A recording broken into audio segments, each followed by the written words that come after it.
Bienvenue dans ce tout nouvel épisode du podcast Biomécanique. Ici, on vous aide à améliorer vos entraînements, à diminuer vos blessures et à découvrir les secrets des sportifs, des athlètes et des spécialistes de leur domaine. On parle entraînement, performance, blessures, nutrition évidemment, santé du sportif et à chaque fois avec des invités exceptionnels qui m'accompagnent pour chacun des épisodes. Je m'appelle Jérôme Cazerolle, je suis ostéopathe à Montréal. Je reçois pour ce nouvel épisode Nicolas Gravis qui est un vieil ami. Si on peut dire, puisqu'on se connaît depuis qu'on est gamin. Pour l'anecdote, on a pratiqué le tennis ensemble à l'époque du collège, du lycée. Je me souviens qu'à cette époque, déjà à ce moment, Nicolas, il était déjà très porté sur le sport, sur la performance, la récupération, mais également la santé. Nicolas Gravis est avant tout un passionné de sport, d'entraînement, de préparation physique, mais également d'haltérophilie. Et lorsque j'ai pensé à faire un épisode du podcast complet sur cette pratique qu'est l'haltérophilie, qui m'est un petit peu inconnu de mon côté, eh bien évidemment que j'ai pensé à l'inviter. Alors je l'ai déjà vu en cabinet, en ostéopathie, j'aime bien travailler sur les morphologies, j'aime bien analyser les morphologies, et je peux vous garantir qu'il a une morphologie qui est parfaitement adaptée à la pratique de l'haltérophilie justement. On aura d'ailleurs l'occasion d'y revenir au cours de l'épisode. Aujourd'hui, Nicolas Gravis, il est préparateur physique, il a un doctorat en sciences du sport, il s'intéresse à tout ce qui concerne l'amélioration des performances, la prévention des blessures, les méthodes d'entraînement, d'adaptation, de récupération. Il a un master en nutrition aussi, donc vous voyez qu'il a quand même un parcours extrêmement complet et très poussé également. Il a aussi réalisé une thèse sur la DHEA et son rôle contre l'anti-vieillissement et l'amélioration des performances de l'athlète. Donc vous voyez que c'est un profil qui rejoint parfaitement mon objectif que je souhaite développer à travers ce podcast, à savoir la pratique sportive, l'amélioration de ses entraînements, la compréhension du corps, mais aussi la prévention des blessures lorsqu'elles ne sont pas encore là et leur traitement, leur guérison lorsque la blessure se manifeste. À travers toute cette conversation, on a pu discuter d'exactement en quoi consiste l'haltérophilie, pourquoi les haltérophiles ne sont pas aussi musclés que les bodybuilders. Vous allez voir, est-ce qu'il y a réellement un lien entre le volume musculaire, la masse musculaire et la force. Comment on s'entraîne concrètement pour devenir plus fort de manière générale. On va voir l'intérêt de l'haltérophilie dans tout ce qui concerne la préparation physique d'un athlète, la meilleure morphologie pour être bon dans ce sport. Quels sont les différents types de blessures que l'on peut retrouver en haltérophilie, le lien très étroit qu'il existe entre la santé, la posture, la longévité également et l'haltérophilie, comment cette pratique peut réellement vous aider à lutter contre le vieillissement, en tout cas à mieux vieillir. Et puis en fin de podcast, on va revenir sur sa thèse qui concerne l'ADHEA, donc qui est un produit dopant, je le rappelle. Quelles sont les conclusions qu'il en a tirées concernant la production de testostérone, l'amélioration des performances sportives. Donc de nombreux sujets extrêmement instructifs. C'était passionnant, j'ai pris beaucoup de plaisir à réaliser cet épisode, j'espère que vous allez en prendre également à l'écouter. Pour ceux qui ne sont pas encore inscrits à la lettre biomécanique, vous pouvez le faire directement en cliquant sur le lien qui est en description, qui s'appelle biomécaniquepodcast.com/lettre, qui correspond à la lettre biomécanique. Vous rentrez votre mail, vous êtes inscrit à la lettre, ça ne vous coûte pas un rond, vous pouvez vous désinscrire à tout moment. Moi, ça me permet de vous contacter lorsque j'ai des nouveaux épisodes qui sortent, et également lorsque j'ai envie d'écrire quelques informations un petit peu plus exclusives, un petit peu plus personnelles. C'est la meilleure façon pour moi de vous tenir au courant de toutes les nouveautés concernant le podcast ou toute autre information. Donc n'hésitez surtout pas à vous inscrire. Sur ce, je vous laisse écouter ma conversation avec Nicolas Gravis et quant à nous, on se retrouve évidemment à la fin de l'épisode. Nico, bienvenue sur le podcast, comment tu vas ? Très bien, merci Jérôme de ton invitation. Je t'en prie, ça me fait plaisir. On va essayer de démarrer un petit peu fort. Une des questions qui me brûlait le plus les lèvres, on va dire, je pense que ça va intéresser beaucoup d'auditeurs là, c'est, tu sais, en bodybuilding, on parle souvent qu'on entraîne des fibres musculaires, on utilise une charge en fait, pas aux fins d'améliorer sa force, de gagner de la force, mais plutôt de faire de l'hypertrophie sur le muscle. Et souvent, pour appuyer un peu cette théorie, c'est dire là, on dit que les haltérophiles sont des personnes qui ont énormément de force, qui soulèvent une charge conséquente, mais qui ne sont pas forcément musclés en proportion. Et j'aimerais bien avoir, toi qui es spécialiste de l'haltéro, par exemple, et pas que, on y reviendra, j'aimerais avoir un petit peu ton avis là-dessus pour démarrer. Ouais, donc l'idée déjà en haltérophilie, c'est de savoir que c'est un sport à catégorie de poids et que en fait l'objectif c'est de lever dans sa catégorie la charge la plus lourde sur deux mouvements, à savoir l'arraché, l'épaulé jeté. Et donc, il n'y a pas forcément intérêt à avoir une grosse masse musculaire, un gros volume musculaire, mais plutôt avoir une masse musculaire qui est dite fonctionnelle. C'est-à-dire que chaque fibre musculaire va nous servir pour déployer le mouvement et avoir un haut niveau de force. Donc, effectivement, on n'a pas forcément des hauts niveaux de volume musculaire. Et la logique de la discipline est complètement différente de celle du bodybuilding. Et nous, effectivement, on s'entraîne plus sur le développement de la force, de l'explosivité, de la mobilité, sur des aspects techniques, ce qui est pas forcément le cas pour des bodybuilders, quoi. Alors, tu as parlé de muscles fonctionnels. Est-ce que tu pourrais me dire ce que ça serait du muscle non fonctionnel?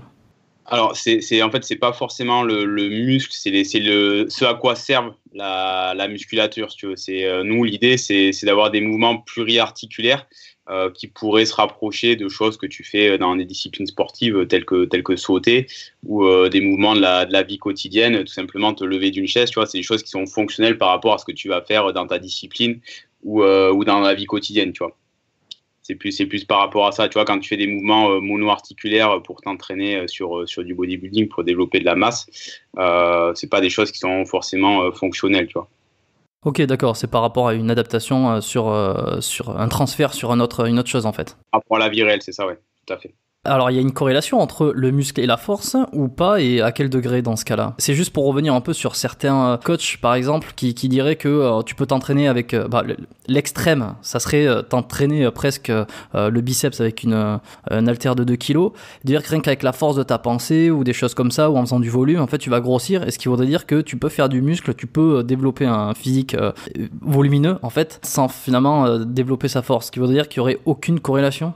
La corrélation entre force et masse musculaire, elle n'est pas parfaite dans la mesure où tu as un paramètre supplémentaire à ajouter qui est celui de l'activation nerveuse. Tu vois, tu peux avoir beaucoup de masse musculaire, mais pas être très très bien activé en termes nerveux. D'où le fait que la corrélation ne soit pas égale à 1, tu vois, entre la force et la masse musculaire, quoi. Mais il y a quand même un lien. Ouais, il y a quand même un lien. Tu prends des gens qui ont un gros gabarit d'entrée, ils vont avoir indépendamment de l'activation, plus de chances d'avoir de la force que des personnes qui ont un petit gabarit. Mais voilà, après, tu vois, t'as des gens qui sont plutôt flués, mais qui sont très bien activés nerveusement, qui sont capables de bien synchroniser leurs unités motrices, qui ont une bonne coordination, et sur des mouvements plus articulaires qui vont être beaucoup plus performants que des gens qui ont un gros volume musculaire, mais qui ne sont pas bien coordonnés et qui n'ont pas une bonne activation, quoi. Ok, on reviendra un petit peu sur ça, les différents paramètres là, ou les critères pour augmenter sa force. Juste avant, j'aimerais qu'on revienne un peu en arrière dans ton parcours. Déjà, une question que j'aime beaucoup poser aux invités en premier lieu, là j'ai voulu faire une petite entorse à la règle, c'est est-ce que tu te souviens toi de ta première expérience dans une salle de sport et disons plus spécifiquement ta première expérience en haltérophilie, comment elle s'est passée? Alors, dans les salles de sport, en fait, j'ai commencé assez jeune avec mon frère. Tu sais, quand on était adolescent, enfin, vers la fin de l'adolescence, on a commencé un petit peu à y aller. À la base, c'était pour améliorer nos performances en foot. Mais enfin, je pense qu'avec le recul que j'ai, avec mes peut-être 15 ans de formation dans le domaine du sport et expérience, je pense qu'on n'était pas très bien cadré. Et ce qu'on faisait, c'était loin d'être optimisé. On n'avait pas trop toutes les billes pour bien orienter notre plan d'entraînement. Mais voilà, c'était plus de la découverte au final et on était vite rentré dans une logique d'améliorer nos performances, tu vois, avec un peu se tirer la bourre, donc c'était sympa. Mais on n'était pas forcément super bien cadré et suffisamment compétent. Enfin, on avait des compétences d'adolescent en musculation, tu vois, tout simplement.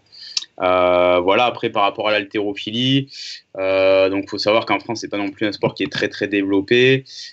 J'ai commencé à Clermont-Ferrand, j'ai un peu commencé tout seul, on va dire. J'étais pas super bien encadré.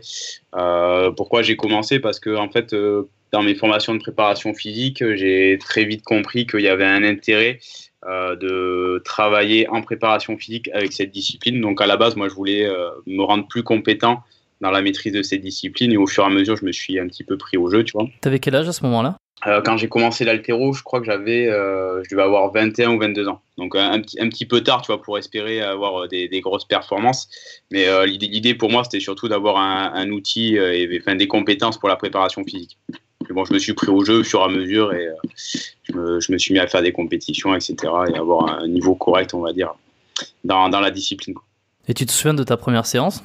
Ouais, ma première séance d'haltéro, j'avais fait 45 minutes. J'étais complètement rincé nerveusement. Le coach, il me dit, bon, mais maintenant, on va faire du renforcement musculaire. Je dis, ah, là, j'en peux plus.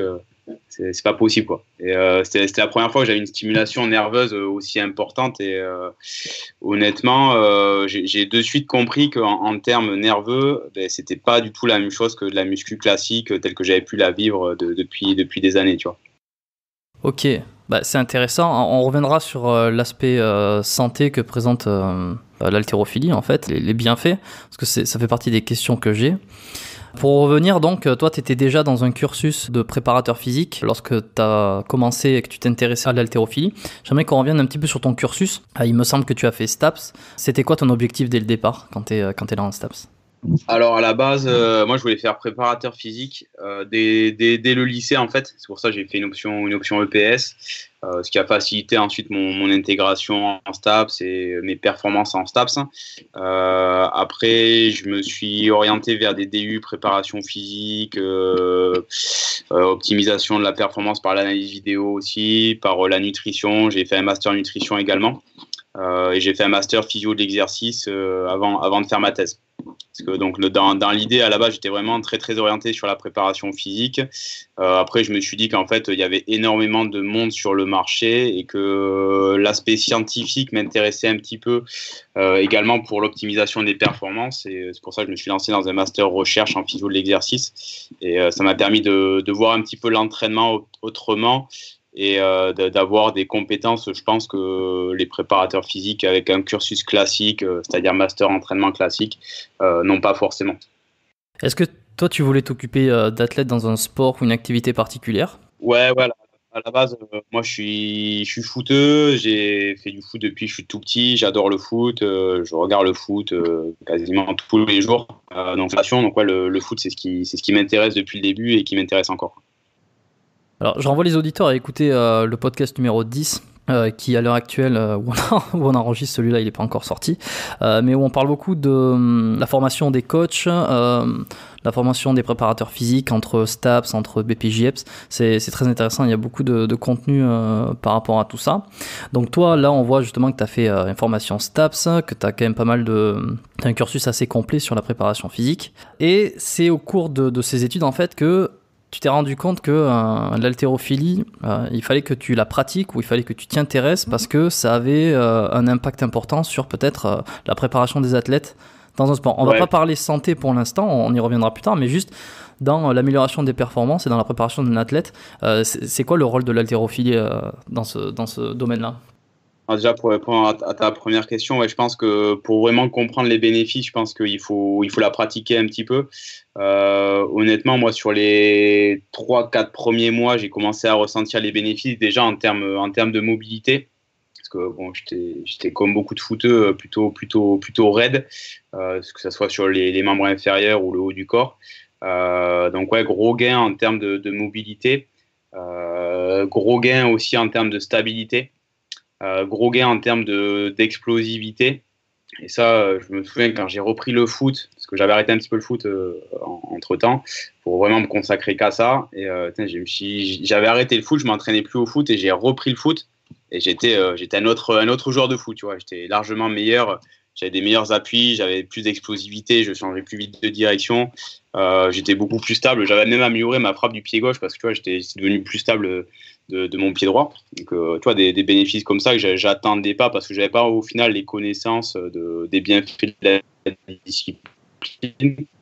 Il y avait pas beaucoup de recherche et tous les réseaux sociaux qui permettaient de mettre en lumière tous les bénéfices de la discipline. Donc ouais, moi, le fait de pratiquer, ça m'a permis de me dire ouais, il y a un outil qui est quand même hyper puissant en termes de développement de ses qualités physiques. Après, je pense qu'il n'y a pas que les qualités physiques que ça développe, il y a aussi tous les aspects psychologiques, à commencer par la concentration, par le dépassement de soi aussi, parce que quand tu es seul face à ta barre, que la barre est lourde, à un moment donné, si tu la lèves pas, tu fais pas le mouvement tout simplement. Donc voilà, faut être capable d'être bien concentré et des fois dépasser un peu une peur, tu vois. C'est des choses qui sont amenées par l'haltéro aussi. Et alors, s'il y en a qui écoutent ce podcast-là et qui connaissent pas bien l'haltérophilie, on va essayer de revenir un peu à la base. Est-ce que tu peux nous définir un peu ce que c'est que l'haltérophilie et c'est quoi les deux mouvements de base, en fait? Et peut-être depuis quand ça existe? Bon, je t'avoue, je suis pas très très au point sur les aspects historiques. C'est pas grave, c'est juste pour... Quand ça existe, je ne saurais pas trop te dire, mais c'est une discipline qui est une discipline olympique, donc qui est assez bien ancrée dans le milieu olympique, même si bon, tu as peut-être entendu parler des affaires de dopage qui l'ont mis un petit peu en sursis par rapport à son maintien ou non dans le programme des Jeux olympiques. Donc là, en l'occurrence, c'est encore maintenu. Ah oui, donc après, c'est quoi l'haltérophilie? Donc l'objectif, c'est de lever la charge la plus lourde possible. Donc de mettre la barre au-dessus de la tête avec deux mouvements différents. Donc le premier mouvement, c'est l'arraché où la barre, elle part du sol et en un seul temps, tu dois la mettre au-dessus de la tête. Après, bon, il y a tout un tas de critères techniques à maîtriser pour la mettre déjà premièrement de manière sécurisante au-dessus de la tête et de manière réglementaire au-dessus de la tête. Ouais, je pense qu'on n'a pas trop le temps pour développer tout ça. Et le deuxième mouvement, c'est l'épaulé jeté, donc qui se passe en deux temps, où le premier temps, c'est décoller la barre du sol et l'amener jusqu'au clavicule, donc avec voilà, quelques variantes techniques également. Et deuxième partie du mouvement, c'est le jeté, voilà, qui peut se faire en fente, en flexion ou debout, selon les styles et les qualités des athlètes. Et toi, tes records personnels par rapport à ça? Alors, mon record personnel à l'arraché, c'était 95 quand j'étais en moins de 69 kilos et 120 à l'épaulé jeté et j'ai déjà épaulé 125. Voilà, j'ai fait des performances de niveau fédéral. C'est un petit peu, pour ceux qui connaissent le foot, c'est un peu l'équivalent de la Ligue 2 quand j'étais à moins de 62 kilos. Et aujourd'hui, tu continues à pratiquer l'haltérophilie et est-ce que tu continues aussi à l'intégrer dans ton métier, dans tes préparations, toi, pour des athlètes? Moi, je fais plus de compétition par manque de temps. Malheureusement, j'ai plus du tout le temps de faire des compétitions, mais je le fais justement plutôt pour l'aspect santé, pour conserver ma mobilité, pour conserver un petit peu de force, pour conserver un petit peu d'explosivité. Deuxième partie de la question, oui, bien évidemment, j'en intègre dans la programmation de mes athlètes. Donc, j'interviens sur deux structures en préparation physique. La première, c'est le club de football de Lège-Cap-Ferré. Donc, on a un groupe d'athlètes qui prétend accéder à du haut niveau en football et on intègre dans les séances de musculation 2 fois par semaine de l'haltérophilie avec des adaptations pour la rendre un petit peu plus spécifique à la pratique du football.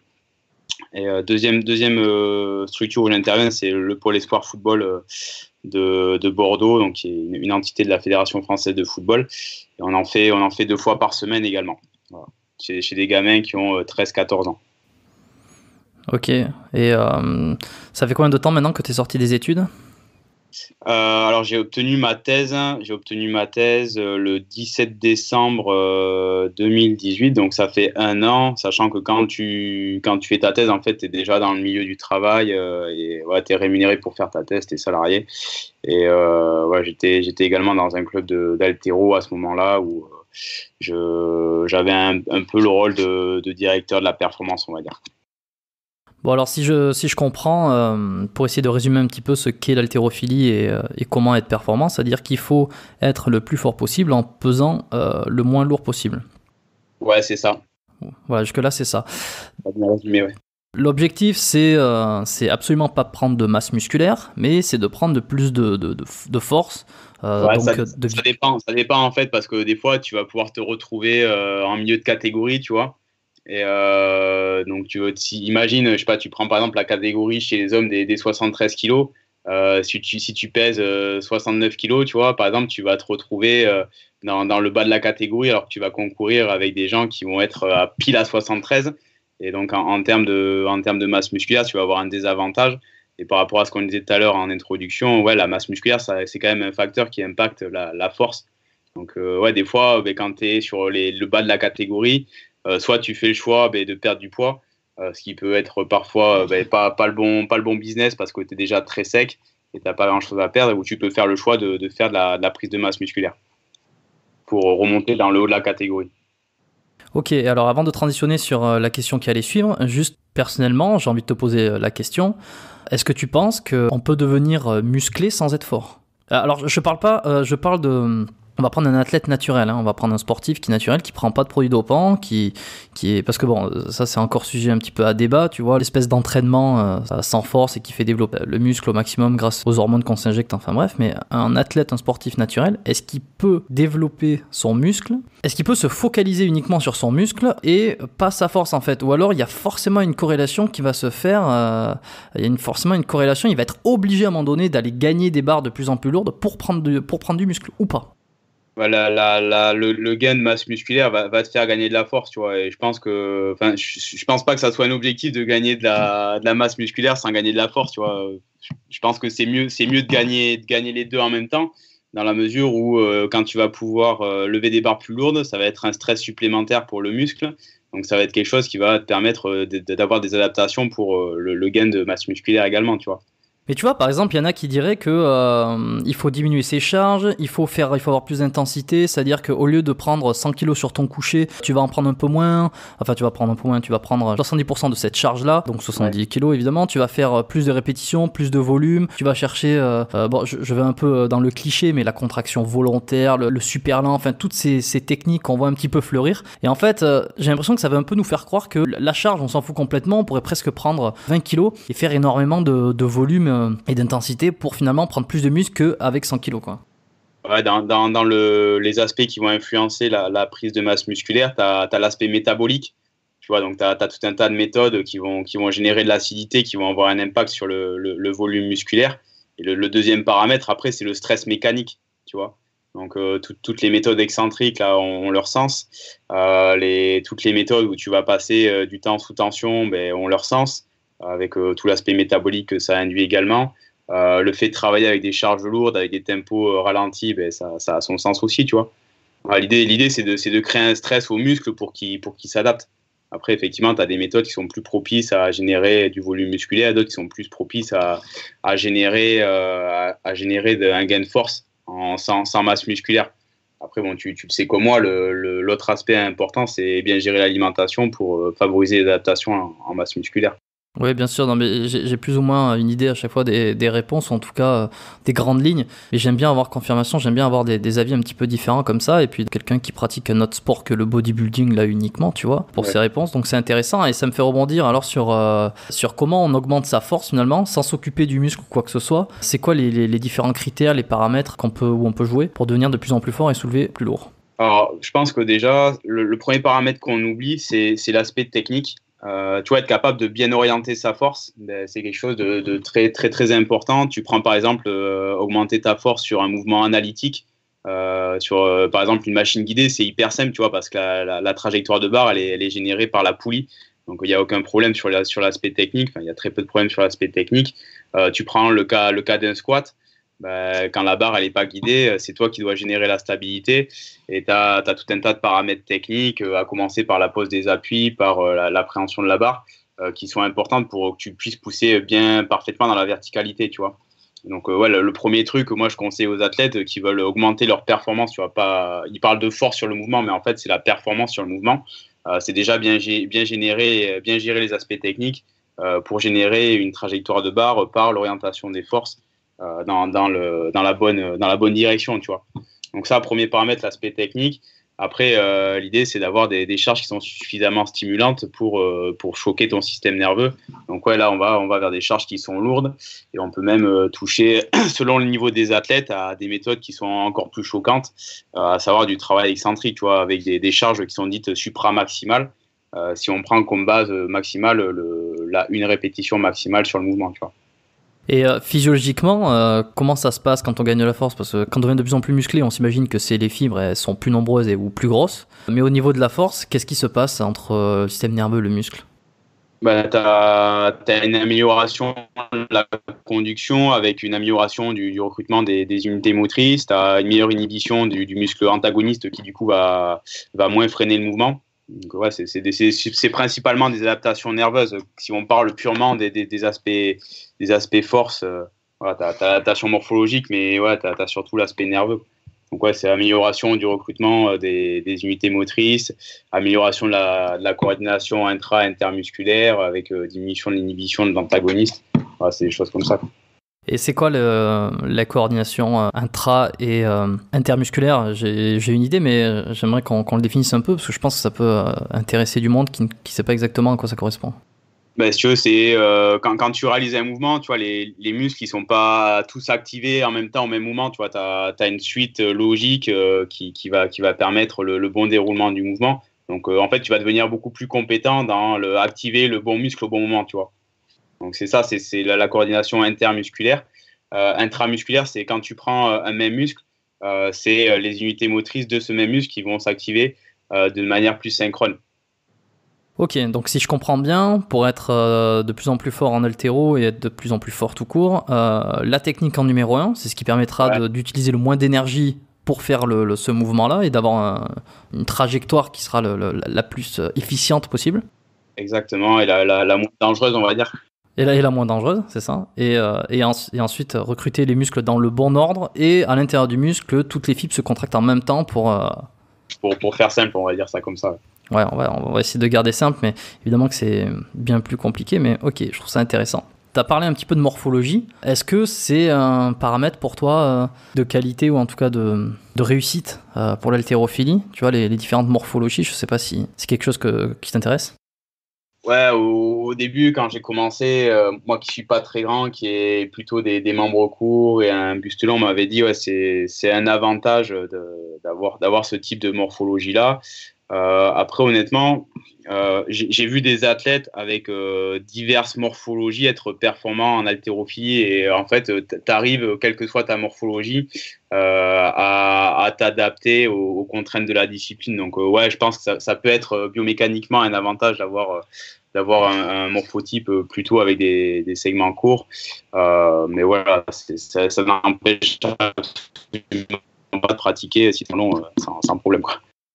Et tu penses qu'à haut niveau, quelqu'un qui aurait une morphologie particulièrement adéquate pour l'haltérophilie pourrait se faire attraper par quelqu'un qui n'a pas une morphologie adéquate, mais qui travaillerait fort? Ou est-ce que la nature l'emportera toujours si tu regardes un peu parmi les champions? Je pense que la performance, elle est tellement multifactorielle que ouais, un mec qui est bien structuré dans son entraînement, qui est bien structuré dans le sommeil, dans l'alimentation, voilà, qui est capable de bien adapter sa technique à son physique, il n'y aura pas de souci. Après, voilà, faut une expertise particulière pour ça, quoi, c'est clair. Et les chaussures d'haltéro? Ouais.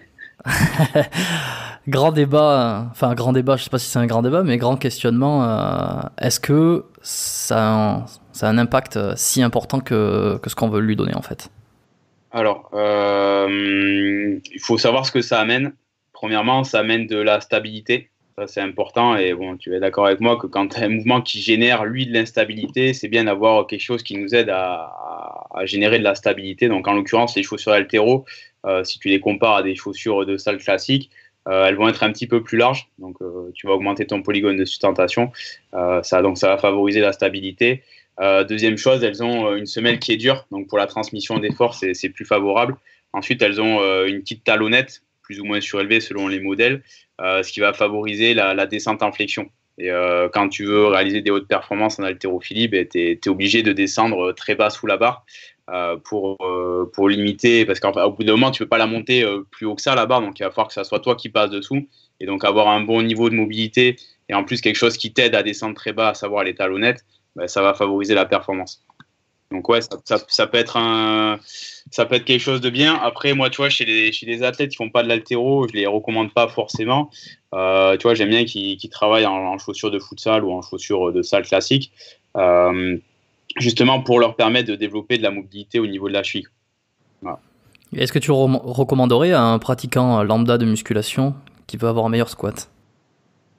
Je pense que non, il faut qu'il règle ses problèmes de mobilité, quoi.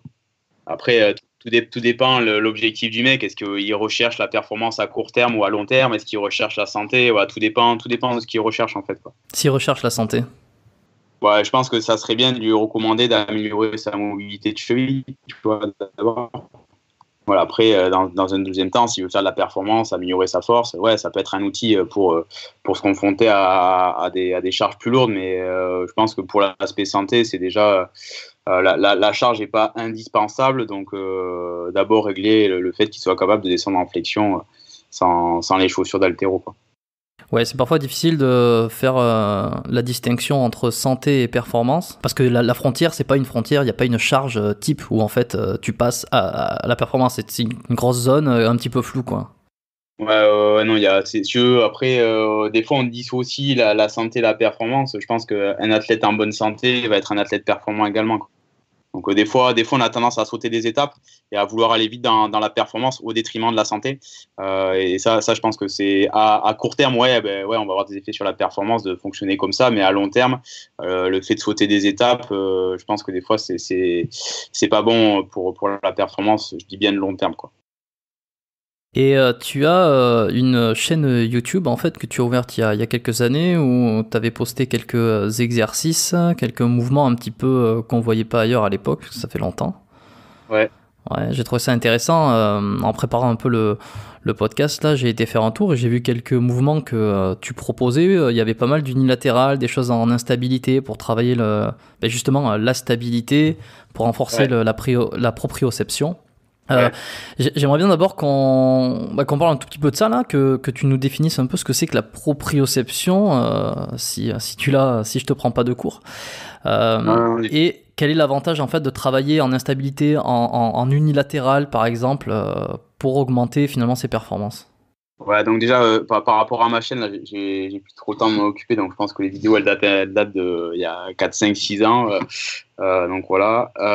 Après, la proprioception, c'est être capable la proprioception, c'est l'ensemble des mécanismes internes qui vont nous permettre de, entre autres, faire un mouvement, générer de la stabilité. Tu vois. Moi, je rentre pas dans les détails, c'est pas, je pense que pour le public, c'est pas très très important. Mais ouais, c'est ce qui va nous permettre de bien conduire un mouvement, avoir conscience de notre corps.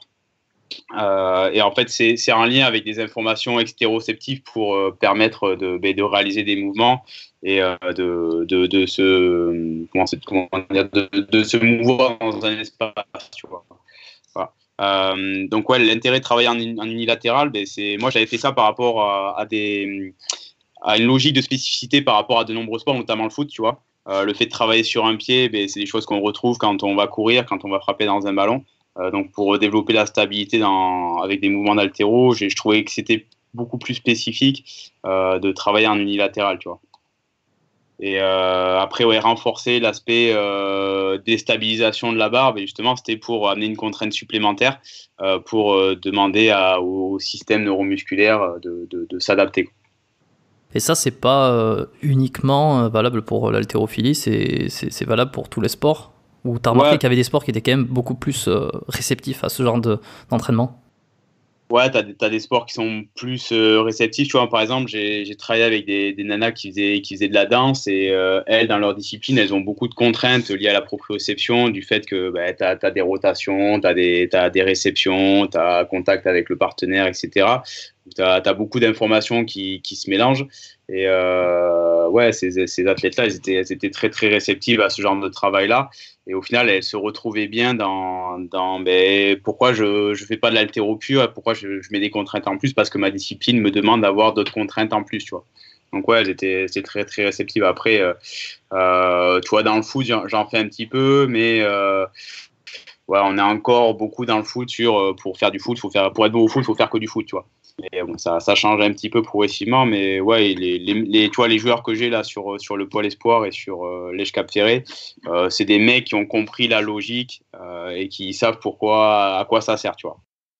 Je vois, je m'ouvre un peu plus à ça aussi. Alors je suis moins concerné parce que je fais pas de préparation physique, je suis pas, on va dire, sur le terrain avec des athlètes ou quoi que ce soit. Mais effectivement, cette histoire de tu fais du foot pour être bon au foot, c'est quelque chose qui pendant longtemps m'a semblé logique et c'est transposable à partout, tu vois. Je veux dire, si t'as envie d'être bon au piano, il va falloir que tu bouffes du piano.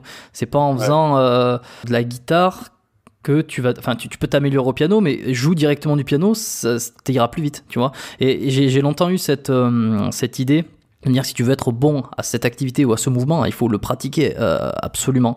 Alors que petit à petit, finalement, tu peux essayer d'améliorer des paramètres qui vont aider plus à ce mouvement que si tu faisais que ce mouvement. Ouais, t'as des compétences qui sont transversales, tu vois. Quand tu joues au foot, t'as besoin de générer de la stabilité.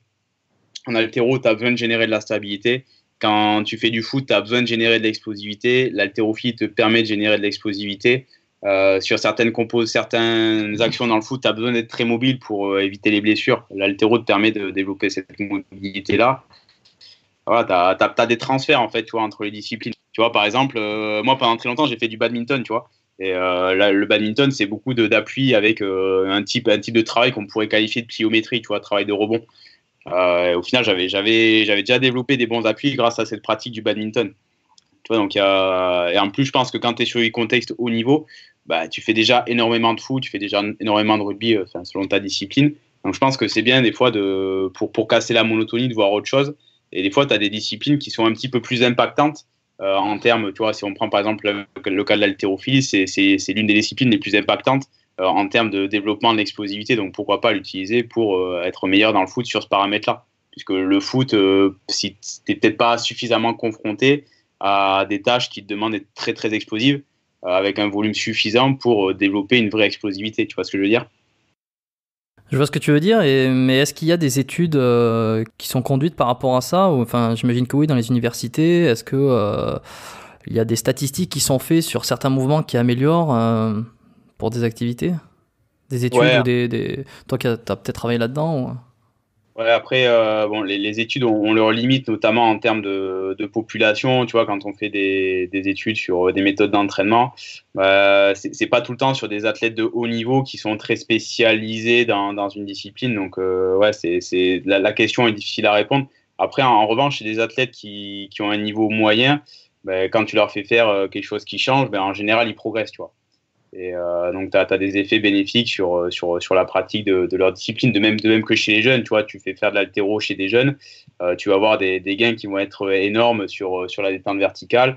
Tu vas avoir des gains qui vont être aussi importants sur la capacité à sprinter. Alors que tu vois, l'haltéro, c'est une discipline qui est verticale. Le sprint, c'est quelque chose qui est horizontal. Et tu vois, comme c'est des gens qui sont encore très plastiques, le fait d'avoir une stimulation nerveuse, ça va les impacter. Chez les athlètes de haut niveau, a priori, il faut être un petit peu plus fin. Et par exemple, si tu veux améliorer la capacité à sprinter, il vaut mieux orienter les aspects musculation dans l'horizontalité, tu vois. Ouais, et là on parle uniquement d'amélioration de performance pour être meilleur, mais pas du tout. Enfin, on n'est pas spécialement dans quelque chose de santé ou de longévité jusque-là. Je pense que l'un des bons moyens de prévenir les blessures, donc de respecter la santé de l'athlète, c'est le rendre performant, tu vois. Tu prends par exemple un joueur de foot, si en termes de conditions physiques, il est en dessous du niveau dans lequel il fait les matchs, il va avoir plus de chances de se blesser que s'il était au niveau physique. Ouais, mais regarde, tu vois, petite réflexion là. Si ce joueur de foot particulier là, on lui augmente sa vitesse, on lui augmente son explosivité, la force de ses muscles au niveau du quadriceps, des ischios, etc. Tu vois, il est vraiment fort, il est puissant. Est-ce que ça met pas plus de risques pour, par exemple, les plateaux tibiaux, les ligaments? Est-ce qu'ils se renforcent en même temps que tous les autres paramètres se renforcent? Et donc ils deviennent plus solides et finalement l'augmentation des performances n'a pas d'impact sur la structure, ou alors il y a une limitation, on va prendre le ligament croisé par exemple, parce que le ligament croisé il va avoir une limitation dans son renforcement, ce qui fait que tu vas tout renforcer et mettre finalement plus à rude épreuve ce ligament qui peut plus se déchirer à ce moment-là. Ouais. Justement, tu vois, c'est marrant que tu me parles des ligaments croisés. Et justement, il y avait une étude qui montrait chez des haltérophiles que le fait de faire de l'haltéro, ça avait un impact sur l'hypertrophie des ligaments croisés. Après, on peut aussi penser qu'au-delà de l'hypertrophie des ligaments croisés, tu as aussi l'aspect fonctionnel, tu vois. Qu'eux, ils sont plus efficaces indépendamment de l'hypertrophie de cette structure-là, quoi. Mais non, après, je pense que peut-être l'extrême, tu vois, lié au problème de sécurité, c'est peut-être ce qu'on a vu avec l'évolution des morphotypes, enfin des physiques en rugby, où on voit que les chocs sont de plus en plus violents. Après, non, je pense que si on fait bien les choses, si le plan d'entraînement est bien construit, bah, le fait de rendre plus puissant un mec, ouais, il va avoir des freinages plus importants à faire. Donc, ouais, si tu l'entraînes pas à freiner, ouais, peut-être que tu vas augmenter le risque. Mais si tu construis bien les choses, si tu penses bien par rapport à tout ce qu'il va faire dans sa pratique, il y a pas de problème de le rendre plus performant sur le plan physique, au contraire, quoi. Ok, bon, c'est quand même très intéressant. Pour revenir sur l'haltérophilie en question, et puis ça permet de faire la transition sur un petit peu le côté santé et blessures, est-ce qu'il y a des blessures types en haltérophilie? Déjà de 1, que toi tu as pu remarquer autour de toi, et ensuite on passera peut-être à des blessures que tu as pu expérimenter de ton côté personnellement. Ouais, alors en haltéro, une blessure qui est très fréquente, c'est les tendinites au niveau des épaules. Mais je pense que ça pourrait être largement évité par une meilleure réflexion sur la dose d'entraînement. Je voyais souvent ça chez des athlètes débutants qui en fait commençaient trop fort en termes de volume, trop fort en termes de charge, avec des techniques inappropriées et qui très très vite avaient mal aux épaules, tu vois. Très vite, il se prenait trop vite au jeu de l'haltéro et trop vite, il voulait s'entraîner beaucoup. Trop vite, il voulait monter en charge et du coup, il développait des pathologies au niveau des épaules. Après, les gens qui s'entraînent beaucoup peuvent avoir quelque chose qui ressemblerait à des tendinites au niveau du rachis, mais voilà, c'est encore lié à la charge d'entraînement. Si tu doses bien, si tu alternes bien les fortes charges d'entraînement avec des périodes de récupération, c'est plutôt une pratique qui est très très saine. Et d'ailleurs, quand tu regardes les chiffres en termes de blessures, tu t'aperçois que c'est une des pathologies où déjà tu le blesses le moins.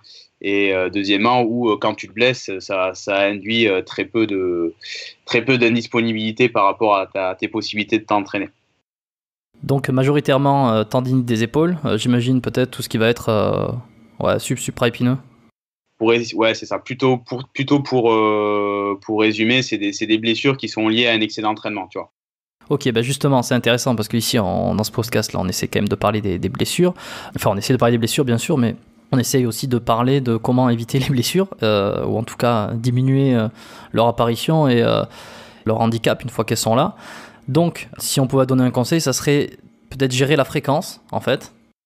Ouais, c'est globalement bien quantifier la charge d'entraînement, quoi, et avoir une logique de progressivité. Tu vois, quand t'es débutant en haltéro, que t'en as jamais fait, tu vois, c'est une connerie de se taper d'entrée 5 séances par semaine. Tu commences par 2 séances bien espacées où tu laisses 2 jours de récupération entre les 2 séances. Tu commences par des séances d'1 heure où tu fais des charges légères pour voir la technique. C'est déjà très suffisant. Et après, au fur et à mesure de la saison, tu augmentes ta fréquence d'entraînement, tu augmentes ton volume sur chacune des séances. Mais voilà, il faut vraiment avoir une logique de progressivité. Et ça, je pense que c'est ce qui manque. Y compris chez les gens qui commencent la muscu, d'entrée, ils se mettent à se taper 5 séances d'entraînement. Non. Et il faut bien avoir conscience que quand tu débutes, la moindre chose que tu vas faire, ça va te faire progresser par rapport à ce que tu es déjà, tu vois. Donc, tu n'as pas forcément besoin de te taper 5 séances d'entraînement. Et on peut coupler ça avec de la musculation classique? Ouais, complètement, ouais. C'est ce que, d'ailleurs, je recommande, tu vois. Au début, je pense, tu vois, c'est une pratique qui est pas très, très ludique. L'haltéro qui peut vite devenir monotone si t'as pas beaucoup d'imagination. Donc ouais, ça peut être pas mal de varier, pas uniquement avec de la muscu, mais couplé avec une autre discipline. Et alors je suis curieux parce qu'on manipule quand même des charges lourdes avec des positions qui sont en squat, beaucoup au-dessus de la tête ou le barre sur les épaules, mais en tout cas il y a cet aspect de compression de la colonne. Tu m'as dit que l'essentiel était les blessures d'épaule. On retrouve pas de problème au niveau des genoux et encore moins au niveau de la colonne vertébrale, tout ce qui est disque, les disques, hernie discale, ces choses-là. Alors au genou et dans le rachis, t'en as, mais c'est comme je te disais, c'est excès d'entraînement. Voilà, c'est des pathologies type tendinite. Après, par rapport aux hernies discales, si ça arrive, et c'est lié, je pense, pour connaître des profils d'athlètes qui se sont blessés sur des hernies discales, c'est des gens qui ne se sont pas suffisamment écoutés quand il y avait les premiers signaux d'alerte, tu vois. Voilà, j'ai mal au dos, mais je vais quand même continuer à m'entraîner, je vais quand même faire les compétitions. Je vais éventuellement prendre des médicaments qui vont me faire oublier la douleur. Donc tu vois, c'est des gens, je pense, qui ne s'écoutent pas. Donc le cliché de l'hernie discale aiguë, comme on appelle là, d'un coup, qui se manifeste, on va moins le voir en haltérophilie peut-être qu'en salle de sport classique où il y en a qui vont faire du soulevé de terre dos rond et tout d'un coup, clac, t'as t'as l'hernie qui pète derrière. Ça, tu le retrouves pas en haltéro. Ouais, tout dépend de ton encadrement. Je vais te dire, si tu commences à prendre ta barre, à faire n'importe quoi, à charger, ben ouais, tu vas avoir autant de risques. Mais en général, en haltérophilie, c'est plutôt bien encadré. Et t'as des gens qui sont là pour te prescrire les bonnes postures, quoi. Est-ce que toi, t'as expérimenté ces blessures-là dont on parle justement? T'as déjà eu des tendinites aux épaules? Ouais, j'ai eu quelques petites alertes. Après, je pense que mon cursus STAPS et ma sensibilité liée à la charge d'entraînement, mais aussi ma sensibilité au football, où au final on s'entraîne pas beaucoup et on est plutôt précautionneux par rapport aux soins de son corps, m'a permis de limiter la fréquence des apparitions et à chaque fois la durée des douleurs, quoi. Ok, donc t'as jamais eu de lésion, on va dire. Non, mais j'avoue, j'ai peut-être eu de la chance. Je m'étais fait mal une fois au poignet, mais sur une connerie, tu vois. J'étais sur une barre très très lourde en front squat et il y a un con qui a éteint la lumière dans la salle de musculation et en l'occurrence, j'ai perdu quelques repères et ma proprioception n'a peut-être pas suffi sur la charge lourde et la barre est restée dans ma main gauche et j'ai lâché de la main droite et donc bref, j'ai eu un petit problème au poignet, on va dire. Ouais, je crois que lui, il avait pas envie de te voir réussir en compétition. C'était volontaire, c'était une blague ou c'est juste Non, qu'il t'avait pas vu? dans la salle où j'étais, ils avaient mis l'interrupteur de la lumière juste au-dessus ou au-dessous, je sais plus, de l'interrupteur pour ouvrir la porte, tu vois. Donc ça devait arriver un jour. Voilà, ça est arrivé à ton poignet, mais enfin, tant mieux s'il a rien eu de Ouais. grave. Qu'est-ce que toi tu fais aujourd'hui? Quelles précautions tu prends en dehors d'un bon échauffement, d'un bon entraînement, etc., d'une bonne programmation d'entraînement? Qu'est-ce que tu fais en précaution pour te maintenir le plus en bonne santé et sans douleur? Alors, bon, j'essaye déjà de manger correctement. Bon, je pense qu'on va pas forcément développer et d'avoir un rythme de vie correct, même si je t'avoue que c'est un petit peu difficile avec toutes les choses que je fais. Essayer d'avoir le sommeil de la meilleure qualité possible. J'essaye de rester le plus actif possible, d'être le moins assis possible, tu vois, parce que j'ai quand même un travail avec ce que je fais à la fac où je suis relativement assis. J'ai pas mal de voitures pour aller à l'Èche-Cap-Ferré pour aller faire l'entraînement de préparation physique. Donc ouais, j'essaye tant bien que mal de diminuer le temps assis et j'essaye, voilà, après chaque fois que c'est possible, même si je peux plus le faire comme avant, d'aller m'entraîner, quoi. Et c'est quoi ton rapport avec la médecine, avec peut-être la kiné, avec l'ostéopathie, avec qu'est-ce qu'on a d'autre, la naturo peut-être? Est-ce que tu as une expérience toi par rapport à ces disciplines de santé? Alors, je t'avoue que je sous-consomme complètement la médecine Classique? par manque. Ouais, la médecine classique, mais par manque de temps, tu vois. La dernière fois, j'ai pris un gros coup au foot et j'ai pas du tout eu le temps d'aller consulter le médecin, d'aller faire des examens. Voilà. Après, je crois néanmoins dans les bénéfices de ce que peuvent apporter des ostéopathes, par exemple. Tu vois, j'ai été voir ton ancienne compagnonne de promo. J'étais voir Maëlys à Dax oui. Voilà. Oui, bah, je sais pas si elle écoutera, mais si elle écoute, on lui passe le bonjour. Je crois qu'elle est toujours à Dax. Ouais. Elle est à Dax, je te confirme. Donc ouais, non, j'y crois et chaque fois que j'y vais, ça me fait du bien et je pense que c'est des corps de métier qui ont un vrai intérêt en termes de santé, mais également en termes de performance. Dans mon staff à l'Èche-Cap-Ferré, il y a un kiné qui des fois nous permet, je pense, de prévenir des blessures ou nous permet que des joueurs s'entraînent alors que s'il n'y avait pas le petit massage, qui ne s'entraînerait pas ou qui jouerait pas, tu vois. Ouais. Bah, je ne peux que être d'accord avec ce que tu dis, évidemment. Mais il me semble que je t'avais vu une fois aussi lorsque j'étais en France. Je t'avais vu une fois en consultation aussi. C'est ça, c'est vrai, une fois, ouais. Ouais. Et si je me souviens, sur ta morphologie, je sais plus, on avait dû parler un peu d'haltéro, un peu de sport, mais tu avais vraiment une morphologie, moi, qui m'avait appelé sur, comme on a parlé au début, là, buste long, segment court. Enfin bref. Encore, ouais. Une petite question technique. On dit que l'haltérophilie, tu l'as dit, et je suis assez d'accord aussi, que ça améliore donc la santé, ça améliore la posture. Comment en fait? Dans quel cadre la pratique de l'haltérophilie pourrait améliorer la posture de quelqu'un? Alors, je pense que tu vas être d'accord avec moi. Un mal générationnel, c'est le fait qu'on est beaucoup assis, souvent les épaules vers l'avant. Et donc, l'ensemble du rachis a tendance à s'adapter aux contraintes qu'on lui impose, à savoir la posture assise. Donc, tu vois, le fait de faire de l'haltérophilie, la posture de base, c'est déjà générer une belle posture sur le rachis, donc être capable de s'ouvrir, tu vois, pour être solide au niveau de la cage thoracique et au niveau du bas du dos. Pour faire un bloc vraiment, vraiment dur, pour pouvoir ensuite lever la barre principalement avec les jambes. Bon, il y en a qui tirent beaucoup en dos aussi, mais principalement en général, au moins sur la première partie du mouvement, la puissance avec les membres inférieurs, tel que tu pourrais le faire quand tu ramasses une caisse ou ton pack d'eau quand tu vas faire tes courses, tu vois. Donc ouais, c'est restaurer de la mobilité au niveau du premièrement, et c'est restaurer également de l'activation nerveuse sur ces muscles qui ne sont plus activés sur la posture assise, quoi. Ok, ouais, c'est intéressant. Tu augmentes l'automatisme, ou en tout cas la tonicité de base peut-être des muscles qui favorisent l'ouverture de la cage thoracique. Moi, je parle pas mal de ça dans mes consultations aussi. J'essaie d'expliquer qu'il faut mieux se tenir, essayer de renforcer certains muscles, et puis ça va permettre de renforcer un peu comme le tonus de base qui peut tout le temps être davantage contracté que les muscles de devant. Enfin, on va essayer d'avoir l'équilibre le plus équilibré. Avant de passer sur ta thèse, pour parler un petit peu de ce que tu as apporté là, de ce que tu as recherché sur la DHEA, on va y revenir, mais juste évidemment une petite question qui me fait rire, c'est quoi ton avis sur le CrossFit ? Parce qu'il y a quand même pas mal de mouvements d'haltéro, et toi, tu es un spécialiste de l'haltéro, et qu'est-ce que tu en penses de cette discipline ? Je pense que ça peut être une très très bonne discipline déjà si c'est bien encadré.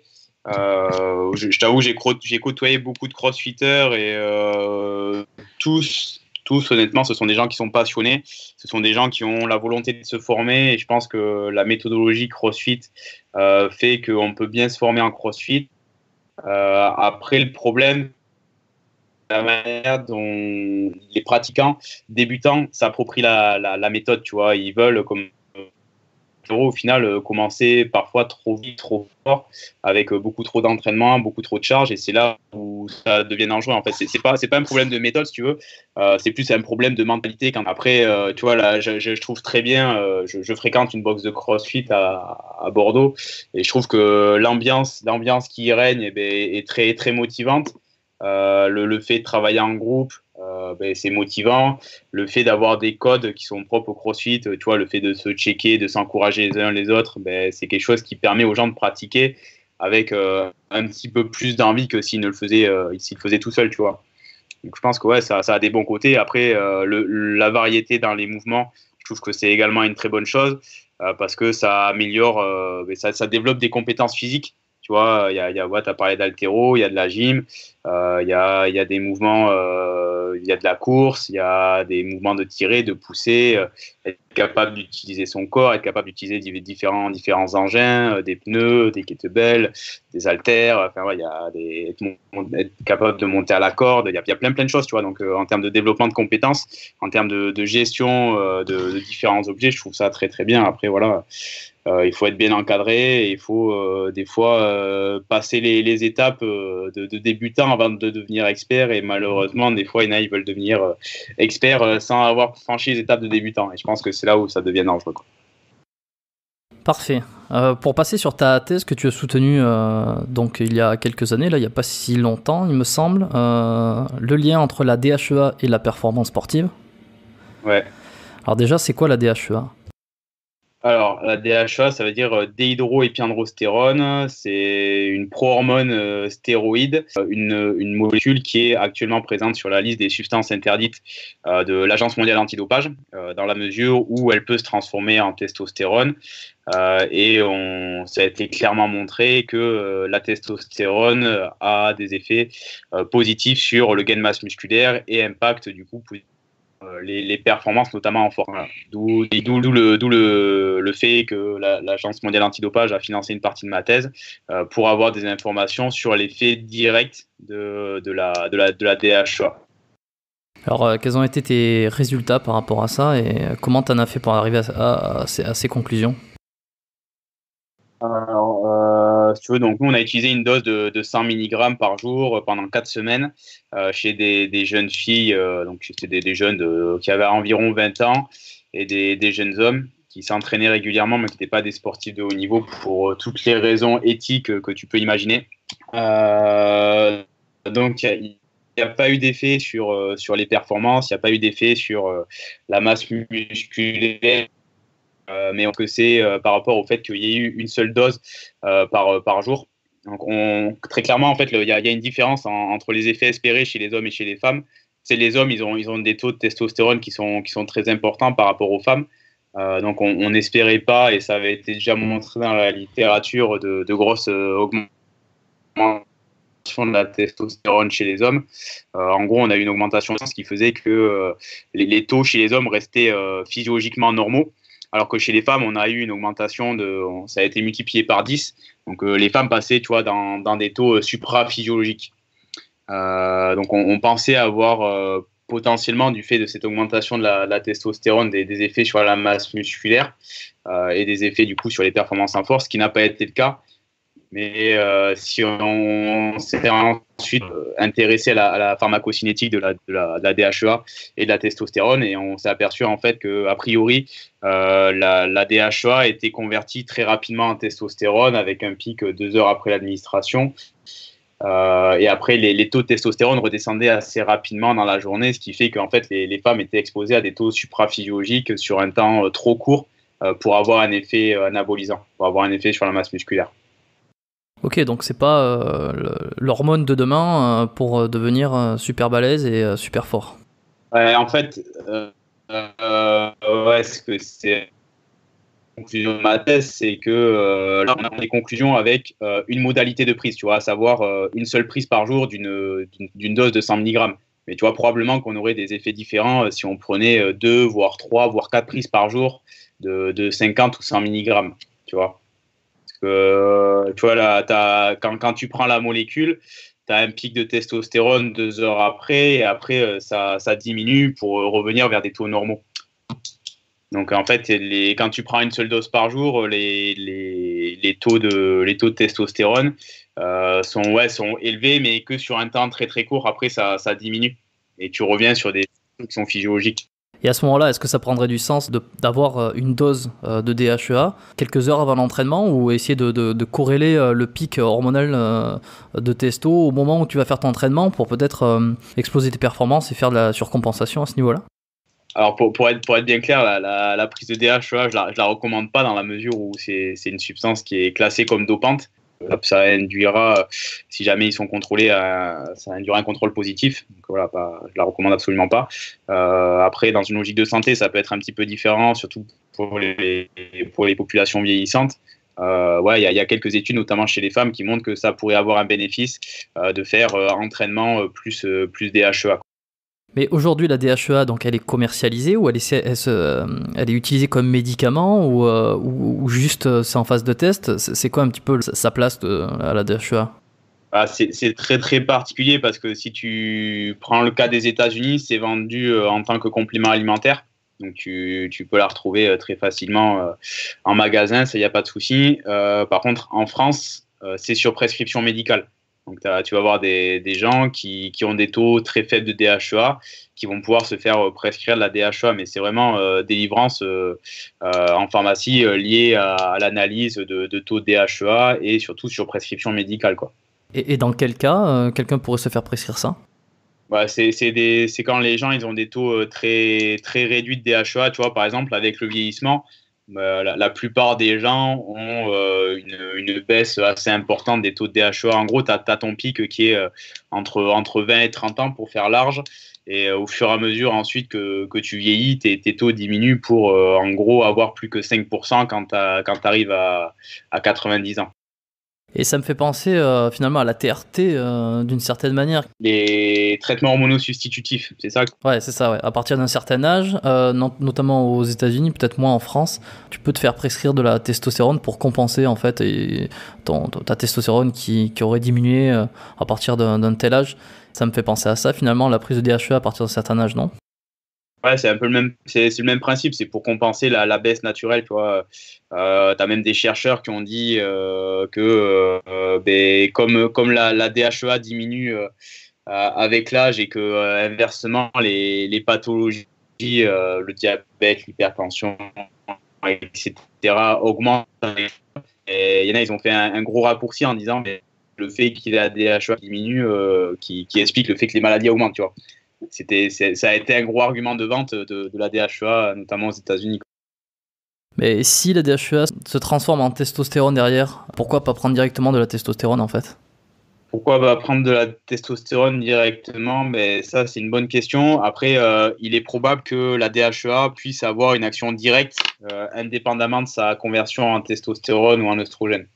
Tu vois, mais honnêtement, les recherches sur la DHEA, bon, il y en a quand même un certain nombre, mais elles ont plutôt été étudiées au regard de la conversion en testostérone ou en estrogène qu'au regard de l'action directe de la DHEA sans conversion, tu vois.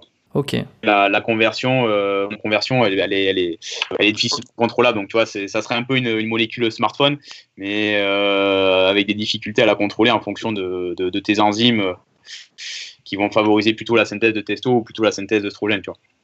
Ok, donc encore pas mal de recherches à faire dessus, beaucoup de rôles qu'on ne connaît pas, donc j'imagine. Ouais, exactement. Il y a beaucoup de rôles qu'on ne connaît pas, notamment les rôles directs de la DHEA, quoi. Bon, eh ben, écoute, c'est très intéressant. On essaiera de suivre l'évolution de la DHEA. C'est super. Peut-être que ça sera le prochain SARMS. Je sais pas si tu as vu un petit peu ça, les SARMS là, qui viennent en force ces dernières années, dont la promesse formidable serait tous les avantages de la testostérone, en tout cas des anabolisants sans aucun inconvénient. En fait, c'est un peu ça le truc. Par rapport à la DHEA, quelque chose qui pourrait intéresser certaines de tes auditrices, ça a été testé en addition aux pilules contraceptives. Ça a été testé dans les premières études aux Pays-Bas, parce qu'en fait, on s'est aperçu, et tu le sais sûrement, que chez les filles qui prennent la pilule contraceptive, ça induit une diminution des taux de testostérone, avec tous les problèmes au niveau psychologique que ça peut induire et au niveau physiologique.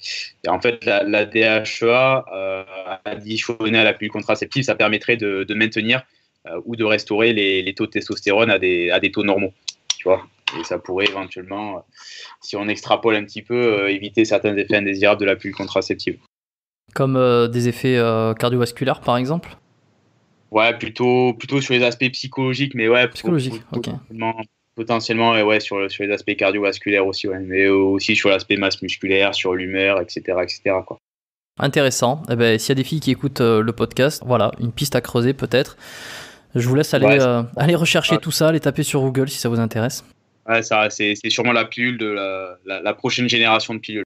La pilule de demain, il ne faudrait pas que je mette ça comme titre à l'épisode. Découvrez la pilule de demain, ça sera assez réducteur par rapport à tout ce qu'on a parlé. La vraie pilule de demain, ça serait être capable de répandre l'haltérophilie dans le milieu de la préparation physique et dans le milieu de la santé, parce que je t'en ai pas parlé, mais quand j'étais à Orléans, il y avait un cours qui s'appelait Haltérosanté, qui existe toujours. Donc c'est une dame qui s'appelle Christine Bourges qui avait mis ça en place avec un ostéopathe et une autre de ses confrères. Et donc l'idée, si tu veux, c'était de proposer un outil santé à destination des femmes qui avaient de l'ostéoporose, par le fait que l'haltéro, tu as un stress mécanique lié à la charge, un stress mécanique lié à l'impact, tu vois, puisque tu décales les pieds, tu réceptionnes avec une charge, c'était un bon stress pour l'os, tu vois. Donc c'était une discipline de choix pour lutter contre les problèmes d'ostéoporose. Après, ça a été décliné sur globalement une méthode pour lutter contre le bien vieillir. Et, tu vois, à la base, la DHEA, c'était une substance qui était appelée l'hormone de jouvence, tu vois. Et moi, j'aimais bien dire que je pense qu'en fait, la vraie hormone de jouvence, ça serait pratiquer de l'haltérophilie pour bien vieillir. Ok, ouais, c'est super intéressant et ça paraît très cohérent parce que tu mets une contrainte sur un os, sur un muscle, en fait il va s'adapter, donc plus tu mets une contrainte sur un os, t'imagines que sa densité osseuse elle va augmenter, elle va se renforcer. Il n'y a qu'à voir, hein, tu restes à l'hôpital allongé pendant un certain nombre de jours, ta densité osseuse diminue largement parce que l'os n'a plus besoin d'être aussi dur puisque finalement il reste allongé. Ouais, c'est ça. Tout ton organisme s'adapte aux contraintes que tu lui as, certaines limites, bien évidemment. Si tu mets une contrainte qui est trop importante, à un moment donné, il y a rupture, quoi. Ouais, mais si on dit c'est toujours pareil, il y a adaptation, quoi. Bon, c'est une belle conclusion pour cet épisode. Pour terminer, j'ai pour habitude de poser 3 petites questions de fin. Donc la première, c'est quel est le meilleur conseil que tu donnerais, toi, à quelqu'un qui commence l'haltérophilie, là, pour le coup, et qui n'y connaît rien? Alors, déjà, c'est de ne pas commencer tout seul. C'est de bien s'assurer que dans le club où il va aller, ou dans la box de CrossFit dans laquelle il va aller, il va être bien encadré.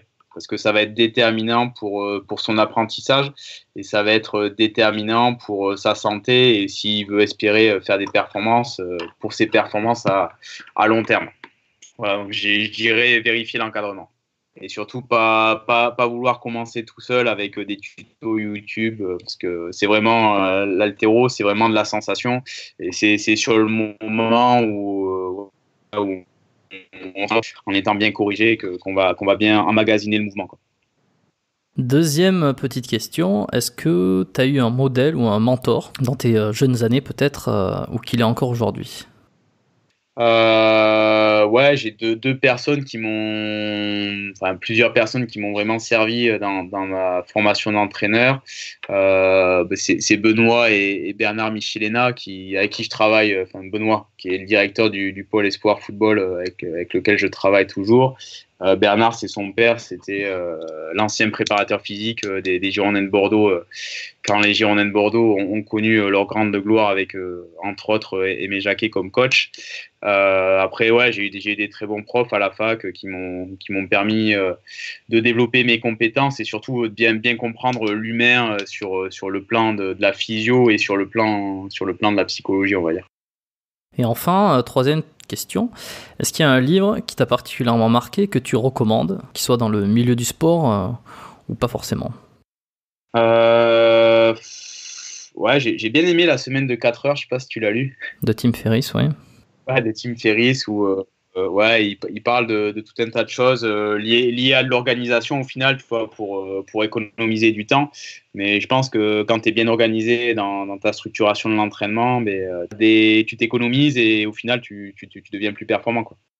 Un bon livre sur la productivité, effectivement, tu peux faire le parallèle avec pas que la productivité au travail, mais la productivité dans la vie de tous les jours, dans ton entraînement, dans ton quotidien, ouais. Est-ce que si on veut te suivre ou te contacter, où c'est qu'on peut te retrouver sur le web? Sur Twitter. Ok, très bien. Quel est ton... tu donneras les liens, je les mettrai dans les notes, dans la description de l'épisode. Je crois que c'est Nico Gravis, un truc comme ça. Je te donnerai le lien. Et après sur LinkedIn, en tapant Nicolas Gravis. LinkedIn, Nicolas Gravis, ok, si on veut te poser des questions, on a calé là-dessus. On invite les auditeurs à te poser des questions s'ils en ont. Est-ce que tu aurais quelque chose à rajouter ou un dernier message que tu voudrais faire passer? C'est très bien ce que tu fais. J'espère que tu vas pouvoir continuer à développer cette source d'information pour permettre à des gens d'avoir éventuellement des réponses aux questions qui se posent dans le quotidien. Ouais, alors c'est un petit peu coupé, mais je pense qu'on a compris, en tout cas moi j'ai compris l'essentiel. Effectivement, j'essaie de m'entourer de personnes compétentes pour aborder différents sujets autour du sport, de l'entraînement, de la santé. Et je crois que cet épisode va particulièrement bien servir le podcast, puisque je l'ai trouvé très intéressant. Je les trouve toujours très intéressants, évidemment. Mais en tout cas, je te remercie d'être passé sur le podcast, et puis je te dis peut-être à bientôt pour un prochain épisode. Ok, ça roule Jérôme. À bientôt poulet. Bravo si vous avez écouté cet épisode jusqu'à la fin et que vous m'avez dans les oreilles actuellement. Je vous remercie aussi d'être fidèle au poste. Merci à Nicolas Gravis d'avoir partagé ses connaissances et répondu à mes questions. J'espère que vous avez apprécié cet entretien avec lui. Si c'est le cas, vous pouvez me le dire en laissant une évaluation 5 étoiles sur l'application podcast d'Apple. Je dis toujours application podcast, mais peut-être que chez certains c'est sur iTunes. Vous allez simplement sur le podcast Biomécanique, vous laissez un petit commentaire, vous donnez votre avis concernant le podcast, ce que vous en pensez, ce que vous aimez. Ça permet de m'encourager à continuer à faire ces épisodes, essayer de vous fournir de plus en plus de contenu, d'informations intéressantes avec des professionnels, avec des spécialistes, avec des athlètes, de partager un petit peu des parcours.